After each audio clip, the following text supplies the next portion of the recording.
안녕하세요. 오늘도 사연 살롱을 찾아주셔서 감사합니다. 지난주 수요일에 있었던 일이에요. 그날은 제 43번째 생일이었어요. 남편을 떠나보내고 맞는 첫 생일이었기에 평소보다 기분이 많이 다운돼 있었어요. 제 남편은 그리 다정한 사람은 아니었어요. 아니, 정말 무뚝뚝하고 무드라고는 손톱만큼도 없는 사람이었죠. 그래서 남편이 살아있었다고 해도 제 생일을 딱히 다를 것도 없었어요. 그런데 예상 못했던 일이 벌어지면서 43번째 제 생일이 평생 잊질 못할 날이 되어버리고 말았지 뭐예요. 남편과 저는 서로에게 그리 호감을 느끼지 못한 상태에서 연애를 시작했어요. 좋아하지도 않는데 연애를 하다니 말도 안 되는 상황이었지만 거기에는 그럴 만한 이유가 있었거든요. 제가 대학을 졸업하고 직장 생활을 시작한 지 1년쯤 되던 무렵이었어요. 춘천에서 태어나 춘천에 위치한 국립대를 나온 저는 태어나서 처음 집을 떠나 혼자 살게 되었어요. 직장 생활도 낯설고 서울 생활은 그보다 더 낯설었죠.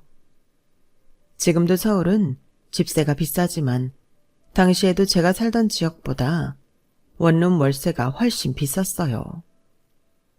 저희 집이 그리 잘 사는 집도 아닐 뿐더러 갓 대학을 졸업한 터라 학자금 대출금도 갚아야 했기에 구미에 맞는 집을 구할 수가 없었어요.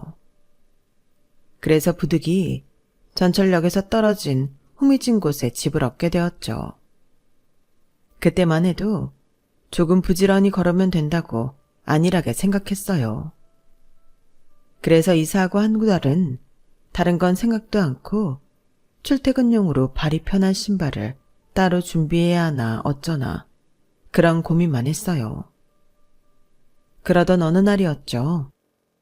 야근으로 평소보다 조금 늦게 퇴근하게 됐는데 전철역에서 나와 주택가로 들어서면서부터 누군가 쫓아오는 느낌이 드는 거예요. 처음에는 저와 가는 길이 같은 사람인가 했는데 제가 손에 쥐고 있던 키링을 떨어뜨리는 바람에 잠시 멈춰 섰는데 그때 발걸음 소리도 멈추더라고요.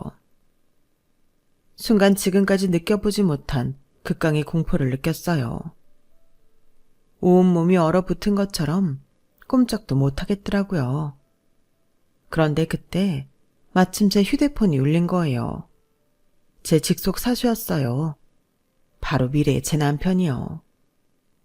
평소에 워낙 깐깐하게 교육하는 직속 선배라서 이를 박박 갈고 있었는데 그날 남편의 전화는 너무너무 반가웠어요. 그래서 뒷일은 생각도 않고 일을 저질러 버렸어요.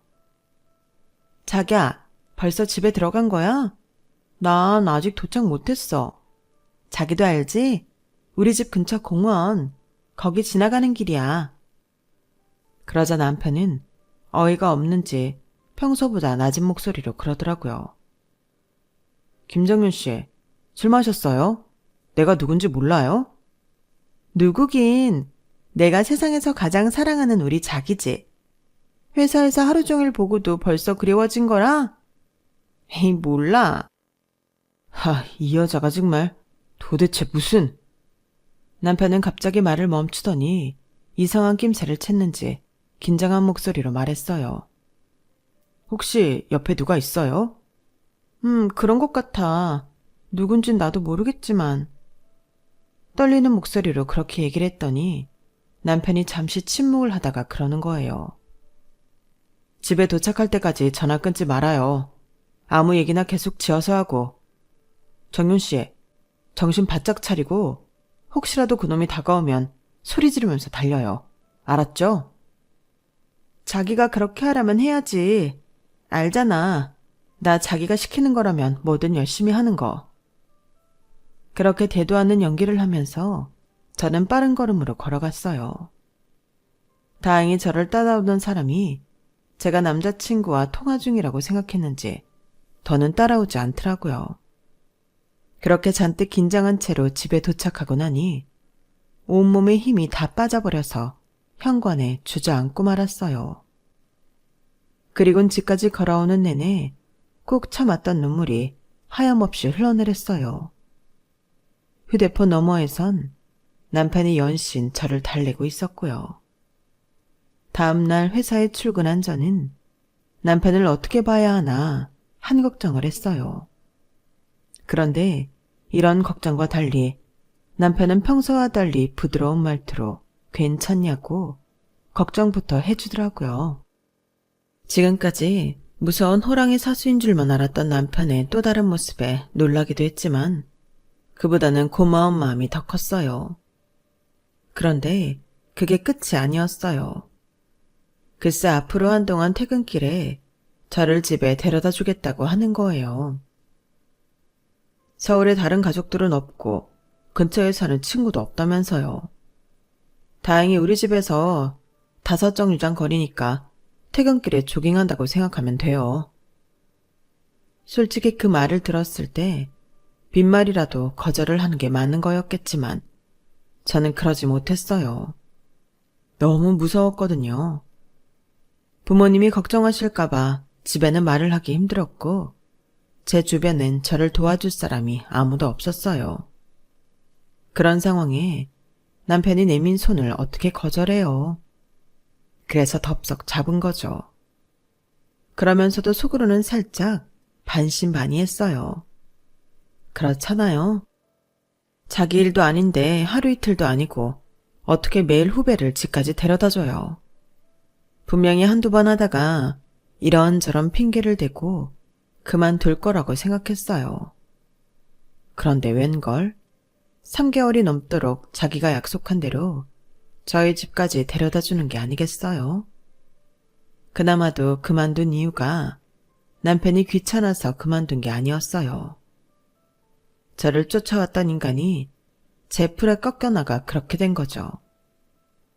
아, 그때 저를 쫓아왔던 사람이 누구였냐면 바로 제 대학 선배였어요. 대학 시절 제 친구와 1년 넘게 사귀었던 사람이죠.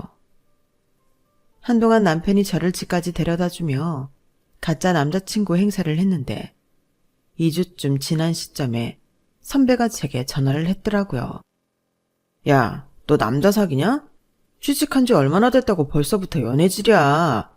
겁도 없이 남자를 집까지 달고 다니고 말이야.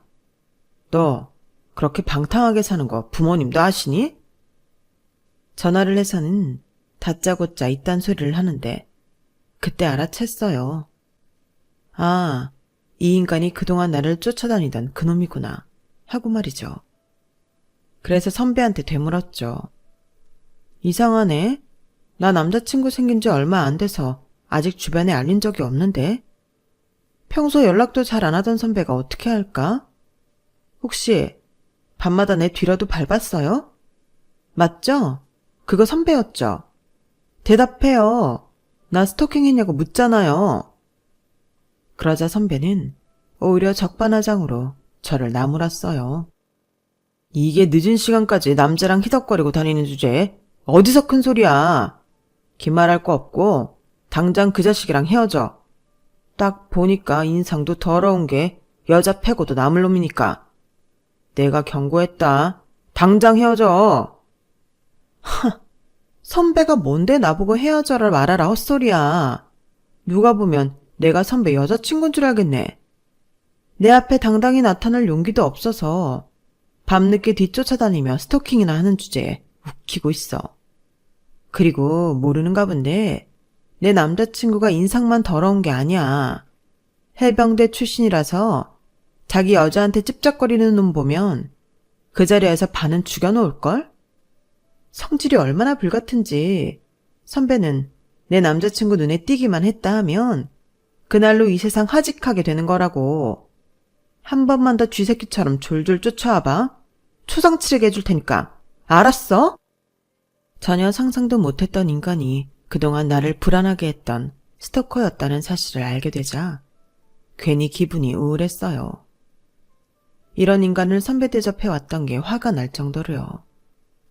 그러면서도 한편으론 밤길을 쫓아오던 놈의 신원을 알게 돼서 다행이라는 생각도 들었어요. 적어도 무슨 일이 생긴다면 신고해서 법적으로 처단할 수 있으니까요. 아무튼 범인도 밝혀졌겠다. 더는 남편 도움받을 필요가 없을 것 같아서 그동안 고마웠다고 이제 우리 집까지 안 바래다 줘도 된다고 말했어요. 그러면서 감사 인사로 넥타이를 선물로 주었죠. 그런데 선물을 받아든 남편 표정이 조금 이상한 거예요. 마치 서운한 사람처럼 뾰로통한 표정인 거 있죠. 그럴 이유가 없는데 말이에요. 그렇게 떨떠름한 상태로 남편과의 퇴근길을 함께하던 가짜 애인 행세는 끝이 났어요. 그런데 혼자 집에 가기 시작한 지 일주일쯤 지났을까요? 또다시 제 뒤를 따라오는 발걸음 소리가 들리는 거예요. 그 순간 머릿속에 떠오르는 사람은 오직 남편뿐이었어요. 전화해서 도와달라고 하고 싶었지만 너무나 필요할 때만 부르는 게 아닌가 싶어 주저하게 되더라고요. 그런데 고민을 하는 사이 발걸음이 점점 가까워지는 거예요. 거의 제 등 뒤까지 다가오자 저도 모르게 소리를 지르며 주저앉았어요. 그런데 그 순간 등 뒤에서 퍽 하는 소리가 들리더니 누군가 길바닥에 쓰러지지 뭐예요. 놀라서 얼른 뒤를 돌아보니 선배가 바닥에 쓰러져 있었어요. 그리고 선배를 내려다보며 죽일 듯 노려다보는 제 남편이 보이더군요. 윤대리님, 여긴 어떻게? 그러자 남편이 제 옆으로 다가와 제 어깨를 감싸 안더니 그러는 거예요. 아무래도 자기 혼자만 보내는 게 걱정돼서 따라왔어. 그랬더니 이런 쥐새끼 같은 게 자기 뒤를 따라가지 뭐야. 야, 너 엄살 그만 떨고 안 일어나? 주먹에 비껴 맞아서 아프지도 않잖아. 너 내 주먹에 제대로 맞았으면 그대로 정신 잃었어. 당장 안 일어나? 그러자 선배가 겁에 잔뜩 질린 표정으로 비실비실 일어났어요.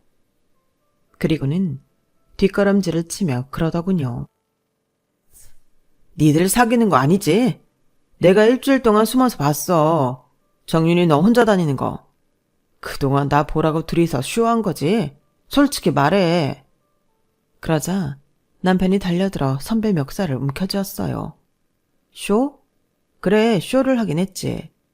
내 여자를 함부로 쫓아다니는 놈, 내 손으로 잡으려고 일부러 네 놈이 나타나면 잡으려고 멀리 떨어져서 걸어왔으니까. 쓰레기 같은 새끼. 사내 새끼가 고작 한다는 짓이 약한 여자 스토킹이냐? 너 같은 건 말로 해서는 안 돼. 정신 차릴 때까지 주먹으로 교육해야지. 남편은 말이 떨어지자마자 허공으로 주먹을 쳐들었어요. 가만히 뒀다간 일이 커질 게 분명했죠. 그래서 달려들어 제가 말렸어요. 자기야, 이런 쓰레기한테 주먹까지 쓸 거 뭐 있어. 괜히 더러운 것만 묻는다고. 우리 그냥 경찰에 신고하자. 저 인간 사법고시 준비한다고 몇 년째 빌빌대는 놈이거든. 이참에 빨간 줄 제대로 그어주는 게 저놈 인생엔 가장 큰 벌일걸? 제 말에 남편은 일리가 있다 싶었는지 들었던 주먹을 내렸어요. 그리고는 휴대폰을 꺼내 경찰에 신고를 했죠. 제 예상대로 선배는 경찰을 보자 바닥에 꿇어앉아 두 손을 싹싹 빌며 한 번만 봐달라고 울먹였어요. 판검사가 될 사람이 이런 일로 흔적이 생기면 안 된다면서 말이에요. 그러자 남편이 혀를 차며 그러더군요. 정신 차려. 네가 판검사가 될 일 없으니까. 너 같은 게 판검사가 되면 이 나라 법조계는 더 볼 것도 없이 썩은 거야. 너한테 어울리는 건 범죄자니까. 넌 그냥 네가 지은 죄값 달게 받아. 결국 선배는 경찰서에 넘겨졌고 저는 접근 금지 명령까지 받아냈어요. 그날 집으로 돌아가는데 남편이 함께 가져왔어요. 어떻게 알고 따라왔었냐고 물었더니 그러더라고요. 스토킹이나 하는 야비한 놈이 남자친구가 있다는 말에 순순히 물러날 리가 없잖아요. 그럴 사람이라면 애초에 그런 짓은 하지도 않았겠죠. 혹시라도 이상한 낌새가 있으면 언제든 전화해요. 고작 직장 선후배일 뿐인데도 남편은 저를 위해 끝까지 최선을 다해 주었어요. 처음 입사해서 직속 사수로 남편을 만났을 때만 해도 나는 사수복이 없다고 생각했어요. 무뚝뚝한 성격에 원리 원칙을 따지는 사람이라서 손톱만큼도 정이 들지 않았거든요. 그런데 이번 일을 겪어보니 의외로 자상한 면도 있고 무엇보다 믿음직스러운 사람이라서 내가 그동안 사람을 잘못 생각했구나 싶었어요. 이렇게 좋은 사람을 사수로 만나다니 내가 인복이 있는 사람이었구나 하고 말이죠. 그동안 불편하기만 했던 사람이었지만 사람에 대한 호감이 생기고 보니 이제는 좋은 점만 부각돼서 보이기 시작했어요. 직장 상사로서도 그렇지만 이성으로도 말이죠. 하지만 이건 어디까지나 나 혼자만의 생각일지 몰라서 딱히 속마음을 드러내거나 하지는 않았어요. 그러던 어느 날이었어요. 남편이 저랑 눈이 마주칠 때마다 할 말이 있는 사람처럼 굴다가 입을 다물더라고요. 몇 번을 그러길래 내가 먼저 다가가 물어볼까 하고 갔는데 남편이 통화를 하고 있는 거예요. 그런데 그 내용이 아무래도 제 얘기인 것 같았어요. 그런 사이 아니라니까. 집에 데려가긴 누굴 데려가. 아니야. 그냥 직장 동료야. 사귀는 사이라고 했던 건 그럴 만한 사정이 있었어. 아니야. 아니라고.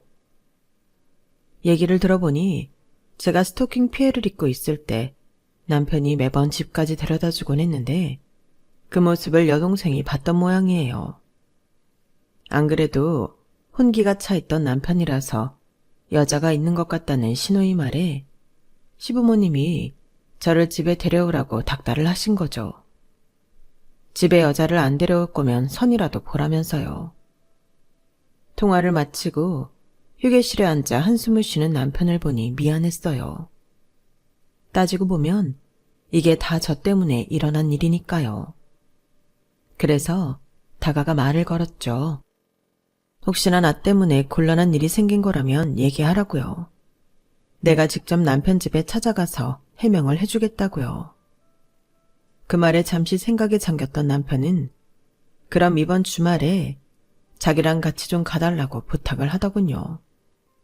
나머지는 자기가 다 알아서 하겠다면서요. 그렇게 저는 남편과 사귀기도 전에 시댁에 찾아가 시부모님을 만나게 되었어요. 제게 있었던 상황과 남편 도움으로 스토커를 잡을 수 있었다는 얘기를 전해드리자 시부모님이 꽤나 실망을 하시더라고요. 그런데 사람 일은 어떻게 될지 모른다고 시댁에 다녀오고 얼마 뒤부터 남편과 급속도로 사이가 가까워졌지 뭐예요. 아무래도 이런저런 일을 같이 겪다 보니 그런 것 같았어요. 직장 생활을 하다 보면 동료들과 마음 터놓고 지내기 꺼려지기 마련인데 남편과 저는 이미 서로의 상황에 대해 잘 알다 보니 그 벽이 허물어진 거죠. 그래서 굳이 가는 마음 막지 말자는 생각에 교제를 시작했고 2년 연애 끝에 결혼을 했어요. 저희 집에선 1, 2년 더 사귀다 천천히 하기를 바랐지만 나이 차이가 7살이나 났기 때문에 시댁에선 연애 초부터 은근히 결혼 압박을 했거든요. 결혼한 뒤에는 아이 닥달을 하셨고요. 여자가 30 전에 출산을 해야 똑똑한 애가 나오는 거야. 내가 우리 막내 낳았을 때가 29이었잖니. 딱 30 전에 출산을 마쳤더니 봐라. 애들이 다 똑똑하게 나왔잖아. 그러니 너도 더 늦기 전에 애부터 가져. 시어머니께선 과학적으로 검증도 안 된 말을 마치 공인된 출산 공식인 것처럼 저를 볼 때마다 세뇌 교육을 하셨어요. 처음엔 그저 그러려니 하고 넘어갔던 말들이었지만 너무 자주 듣다 보니 압박감으로 다가왔어요. 사실 직장 생활을 하는 여자가 출산을 할 때는 경력 단절을 어느 정도 염두에 둬야 하는 거잖아요. 그런데 저희가 그리 넉넉한 상황에서 결혼한 게 아니라서 선뜻 아이를 갖기는 어렵더라고요. 전세 대출금도 갚아야 하고 기본적인 가계 지출도 있고 그 밖에도 자질구레하게 돈 들어갈 구멍이 한둘이 아니었거든요. 그래서 결혼 초엔 아이 문제로 시부모님과 살짝 의견 충돌이 있었어요. 그럴 때마다 남편한테 짜증을 내게 되었죠. 당신이 어머님한테 얘기 좀 해.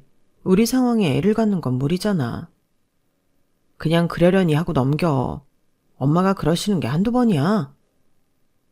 저도 저희 친정엄마가 그러시는 거라면 남편 말대로 듣고 넘길 수 있어요. 하지만 시어머니와 며느리 입장은 다른 거잖아요. 남편은 내 편이 아니라 남의 편이라는 우스갯소리가 이럴 땐 찰떡같이 들어맞더라고요. 결혼 전에는 믿음직했던 남편이었는데 결혼 후에는 무심한 남편일 뿐이었어요. 생각했던 것과 다른 결혼 생활에 지쳐가던 즈음 생각지 못한 임신을 하게 되었어요. 아이가 생겼다는 기쁨보다는 솔직히 두려움이 더 컸어요. 아직 준비되지 않은 상태에서 덜컥 임신을 해버렸으니까요. 시댁에서는 당연히 좋아하셨죠. 남편도 마찬가지였고요. 하지만 저는 마냥 좋아할 수만은 없었어요. 당시 제가 다니던 회사가 인원 감축을 하는 분위기였기 때문에 출산휴가 뒤에도 내 자리가 남아있을 거라는 보장이 없었거든요. 입덧에 제대로 먹지 못하는 데다가 불안한 미래에 대한 두려움 때문에 나날이 살은 빠지고 몰골은 말이 아니었어요. 그러자 친정엄마가 보양식을 잔뜩 만들어서 집에 오셨더라고요. 어차피 입덧 때문에 먹지도 못하는데 이런 건 뭐하러 만들어 왔어? 괜히 힘들게. 이거 사. 누가 너 먹으라고 만들어 왔는 줄 알아? 내 사위 먹이려고 가져온 거야. 가장 노릇하느라 일 끝내고 배달일까지 하는데 장모인 내가 어떻게 보고만 있어. 그게 무슨 소리야? 그이가 배달일을 하다니? 네 형부 가게에 와서 배달일한 지 벌써 2달째인데 넌 그것도 몰랐어? 남편이 차장이 다 돼서야 집에 오는데도 어떻게 모를 수가 있니? 너도 참. 그동안 남편의 퇴근 시간이 늦다는 건 알고 있었지만 야근을 하는 줄 알았어요. 전처럼 같은 부서에서 일했다면 남편 스케줄을 잘 알겠지만 부서가 바뀌는 바람에 전처럼 남편의 일거수일투족을 알기 힘들어진 탓이었죠. 그런데 퇴근 후 아르바이트를 하고 있었다니 머리를 망치로 맞은 기분이었어요. 친정엄마가 돌아가시고 그날 밤 남편이 집에 올 때까지 기다렸어요. 엄마한테 얘기를 들은 후라 그런지 현관에 들어서는 남편이 많이 지쳐 보이더라고요. 자기, 혹시 퇴근하고 배달일해? 그러자 남편이 잠시 머뭇거리더니 그러는 거예요. 장모님 왔다 가셨어? 엄마가 자기 먹일 보양식 만들어 오셨더라고. 근데 자기야, 혹시 돈 필요해? 아니, 회사 일만 해도 힘들 텐데 아르바이트까지 하니까. 그때까지만 해도 저는 혹시 시댁에 무슨 일이 있나 했어요. 저 몰래 시댁에 보낼 돈을 만드느라 남편의 아르바이트까지 하는 건가 생각했죠. 그런데 당신 출산하고 어떻게 될지 모르니까 미리 대비를 해야지. 그 말을 듣자 순간 눈물이 핑 돌았어요. 저는 그동안 원치 않는 임신을 했다는 이유로 짜증만 내고 있었는데 남편은 가장의 책임을 다하고 있었던 거예요. 이런 남편이 옆에 있는데 내가 무슨 걱정을 한 건가 후회가 되더라고요. 그래서 그때부터는 불안한 미래에 대한 걱정보다는 기쁜 마음으로 출산을 기다리게 되었어요. 출산 휴가 후 회사에 내 자리가 없다면 밖에서 새로 구하면 된다는 자신감이 생겼거든요.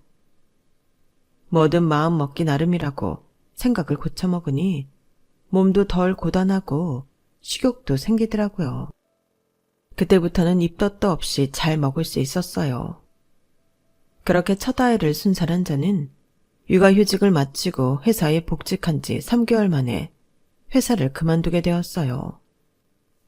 부장님 말로는 그나마 회사에서 많이 배려해준 거라고 하더군요.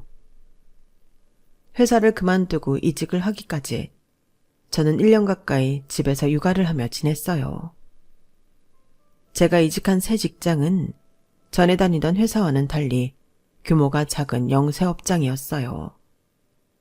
당연히 월급도 적고 직원 복지도 형편없었지만 그래도 야근 없이 다닐 수 있어서 다행이었어요. 아이를 키워야 하는 워킹맘한테는 야근이 없다는 것만으로도 큰 도움이 되거든요. 그곳에서 저는 우리 애가 중학교에 들어갈 때까지 일을 했어요. 제가 원했다면 더 일을 할 수 있었겠지만 회사가 경기권으로 이전을 하는 바람에 할 수 없이 그만두게 되었죠. 그 후로는 친구가 아는 카페에서도 일하고 형부 가게에서 서빙 일을 하기도 했어요. 남편이 퇴직을 하게 되면 아무래도 형부처럼 자영업을 하게 될 것 같아서 미리 배워두려는 생각이었죠. 사실 남편이 직장 생활을 하고 있었기 때문에 형편이 어렵지는 않았지만 그래도 제가 같이 벌면 아이 학원도 더 보낼 수 있고 돈에 쪼들리지 않고 살 수 있어서 쉬지 않고 일을 하게 되더라고요. 지금 생각해보면 그렇게라도 사회생활을 쉬지 않고 했던 게 다행이었던 것 같아요. 만약 일을 그만두고 집에서 살만 했다면 뒤늦게 사회로 나가는 걸 두려워했을 것 같거든요. 그리고 무엇보다 제가 쉬지 않고 밖에서 일을 했던 건 집에서 살림만 하고 살았다간 온전히 결혼 생활을 유지하지 못할 것 같았기 때문이었어요. 제 남편은 누구보다 성실하고 책임감이 강한 사람이었지만 저를 무척이나 외롭게 만드는 사람이었거든요. 삼복더위에 가스불 앞에서 땀을 뻘뻘 흘려가며 남편이 좋아하는 반찬을 만들어다 줘도 맛있다거나 고맙다는 말은 없었어요. 그저 당연히 네가 해야 할 일을 한 것처럼 받아들였죠. 언니네 내외랑 부부 동반 여행을 갈 때도 살가운 형부와 달리 제 남편은 저랑 팔짱조차 끼려 하지 않았어요. 사람들 보는데 뭐 하는 짓이냐고 핀잔을 주기 일쑤였어. 그러다 보니 어느 순간부터 남편한테 저는 여자가 아니라는 생각을 하게 됐어요. 남편은 그저 한 집에서 숙식을 공유하는 룸메이트 이상도 이하도 아니었던 거죠. 그나마 제가 위안을 삼을 수 있었던 건 남편과 달리 다정하고 애교가 많은 아들이었어요. 중학생이 되고부터 부쩍 키가 자란 아들은 밖에 나갈 때도 의젓하게 제 곁을 지켜주었고 제가 손에 무거운 짐을 들고 있으면 얼른 달려와 대신 들어주곤 했죠. 남편은 남의 편이지만 아들은 내 편이 확실하다는 생각이 들 정도였어요. 부부 사이가 소원해지니 부부관계도 뜸해질 수밖에 없었어요. 솔직히 살갗이 닿기만 해도 짜증이 날 정도였거든요. 그러던 차에 남편이 직장에서 희망퇴직 대상자에 올라 회사를 나오게 되었어요. 평생 직장이라는 말이 사라진 요즘은 40대 직장인이라면 숙명과도 같은 수순이었지만 당사자인 남편은 그 일로 꽤 의기소침해졌어요.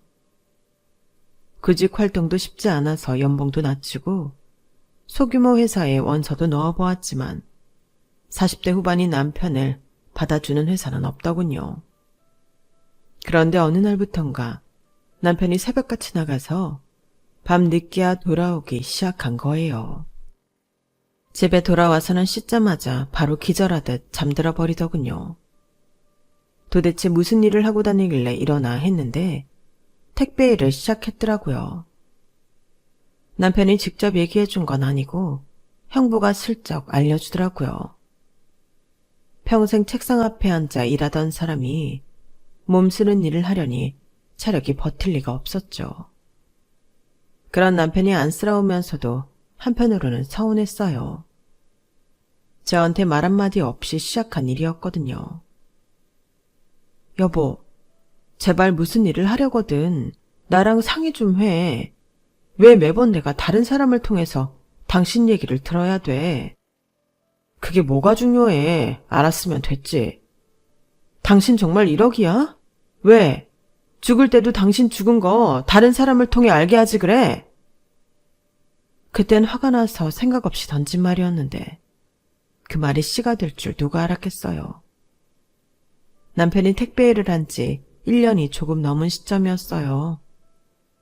삼복더위에 가만히 앉아 있어도 등줄기에 땀이 줄줄 흐르는 날씨였는데 그래서인지 일 끝나고 집에 돌아온 남편은 평소보다 더 지쳐 보였어요. 마음 같아서는 냉찜질도 해주고 팔다리도 주물러주고 싶었지만 그게 다 무슨 소용인가 싶더라고요. 제가 그래 봐야 남편은 고마워하지도 않는데 말이에요. 그래서 지나가는 말로 힘들면 며칠 쉬라고 했더니 들은 척도 않고 몸을 돌려 눕더군요. 그리고 다음날 평소라면 남편이 출근을 앞두고 씻을 시간이었는데 남편이 꼼짝 않고 누워있는 거예요. 그래서 흔들어 깨우려는데 순간 뭔가 이상하다는 걸 깨달았어요. 남편 몸이 빳빳하게 굳어 있었거든요. 너무 놀라서 아들을 불렀어요. 그리고는 아들을 시켜 119에 전화를 하곤 저는 남편을 흔들어 깨웠죠. 이미 입술이 보랏빛으로 변해 있는 남편은 아무리 흔들어도 깨어나지 않았어요. 이미 세상을 떠난 뒤였거든요. 병원에서 급성 심근경색에 의한 사망이라고 했어요. 남편이 세상을 떠났다는 슬픔보다는 옆에서 한 이불을 덮고 자면서도 남편의 상태를 알아채지 못했던 제 자신에 대한 원망과 미움이 더 컸어요. 그래서 장례식 내내 눈물이 멈추지 않더라고요. 장례를 치르고도 한동안 저는 자리를 털고 일어나지 못했어요. 남편에 대한 죄책감이 너무 컸고 어쩌다 우리 부부가 이렇게 이별을 하게 된 건지 도저히 받아들이기 힘들더라고요. 그래서 시도 때도 없이 눈물이 나고 내가 죄인이라는 생각에 밥도 목구멍으로 넘어가지 않았어요. 그러다가도 문득 남편한테 야속하다는 생각을 하게 되더군요. 살아있을 땐 사람을 그렇게 외롭게 만들더니 어쩌면 끝까지 나를 이렇게 못된 사람을 만들고 가는 건지. 화가 났다가 다시 미안한 마음에 죄인이 됐다가 하룻밤에 수시로 변하는 마음 때문에 정신적으로도 많이 황폐해져만 갔어요. 그렇게 축 늘어진 시체처럼 지내고 있었는데 하루는 아들이 안방에 들어와 제 손에 뭔가를 쥐어주더라고요. 이거 엄마가 좋아하는 거잖아. 아들이 건넨 건 다름 아닌 옥수수가 들어간 술빵이었어요. 아들은 울먹이며 제게 그러더군요. 엄마마저 죽으면 자기는 세상에 혼자 남겨지는 거라고요. 그러면서 제발 자기를 위해서라도 살아달라고 눈물을 흘리는데 그 모습에 심장을 쥐어짜는 고통을 느꼈어요. 남편도 그렇게 보냈는데 내가 세상에서 가장 사랑하는 우리 아들까지 고통 속에 살게 할 수 없다는 생각에 그 길로 자리를 털고 일어났어요. 내 새끼를 위해서라도 내가 이렇게 무너지면 안 되겠다는 생각에 없는 힘을 쥐어짜며 다시 일상을 살아가게 되었죠. 남편 앞으로 나온 사망보험금에 은행에 넣어두었던 남편 퇴직금을 합해 도시락집을 차렸어요. 형부가 많이 도움을 주셔서 어렵지 않게 오픈을 할 수 있었죠. 지난 1년간은 가게가 자리를 잡는 거에 신경을 쓰느라 남편에 대한 미안함과 그리움은 잠시 접고 살 수가 있었어요. 그리고 얼마 전 제 생일이 되었죠. 한창 점심 장사를 준비를 하고 있는데 커다란 꽃다발을 든 배달원이 가게로 들어오지 않겠어요? 속으로 화사한 꽃을 보며 저런 꽃다발을 받으면 기분이 참 좋겠다는 생각을 스치듯 했는데 배달원이 제게 꽃다발을 내밀며 그러는 거예요. 김정윤 씨 맞으시죠? 여기 사인해 주세요. 아니, 제가 김정윤은 맞는데요. 누가 이걸 보냈나요? 나한테 꽃다발을 보낼 사람은 없는데. 그러자 배달원은 단말기 액정을 제게 보여주며 그러는 거예요. 보내신 분은 윤상준 씨로 돼 있네요. 그 말을 듣는 순간 저는 손에 들고 있던 집게를 떨어뜨렸어요. 윤상준은 죽은 제 남편 이름이거든요. 그래서 그럴 리가 없다고 가게에 연락 좀 해달라고 했죠. 그렇게 꽃가게 사장님과 통화를 하게 됐는데 거기에도 주문자가 윤상준으로 되어 있다고 하는 거예요. 그래서 주문했던 사람의 연락처를 받아 제 휴대폰으로 전화를 걸어봤더니 액정에 시어머니라고 뜨더라고요. 제 전화를 받은 시어머니는 제게 꽃은 잘 받았냐고 물으시더라고요. 그 말을 듣고 나니 순간 맥이 탁 풀렸어요. 그럼 그렇지. 죽은 사람이 무슨 수로 나한테 꽃을 보내.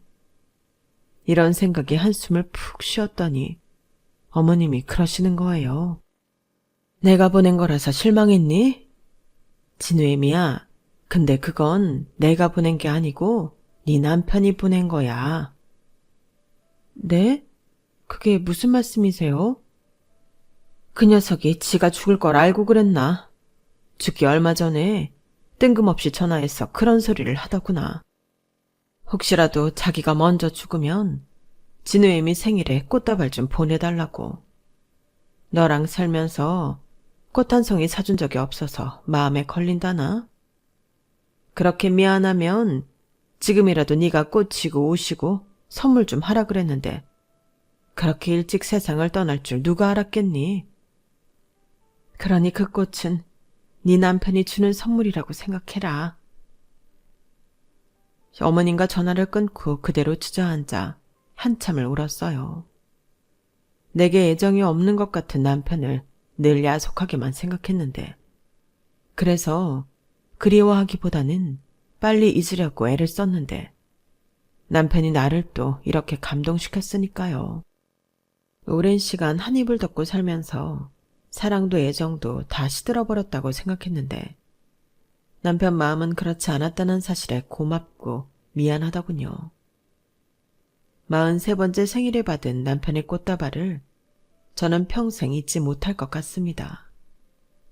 돌아오는 주말에는 아들 녀석과 함께 남편이 잠든 낙골당에 찾아가야겠어요.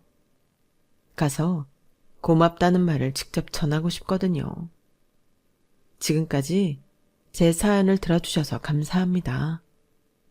오늘은 곁에 있는 남의 편 혹은 아내에게 고맙다는 한마디 어떠신가요? 행복하세요. 여러분, 사연 댓글에 응원과 현명한 조언 부탁드려요. 좋아요와 구독은 저에게 큰 힘이 됩니다. 오늘도 좋은 일 가득하세요.